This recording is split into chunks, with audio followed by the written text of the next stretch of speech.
Hi! In front of me is Samsung Galaxy A03 and today I would like to show you how you can switch on or off autocorrection in Gboard on this device. First of all, go into Settings.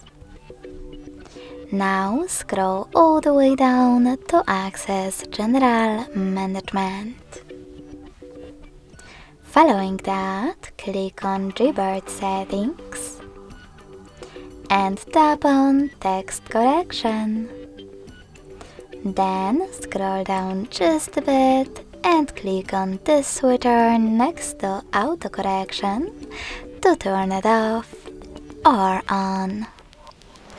Thanks so much for watching. If you enjoyed this video, leave a like, comment and subscribe.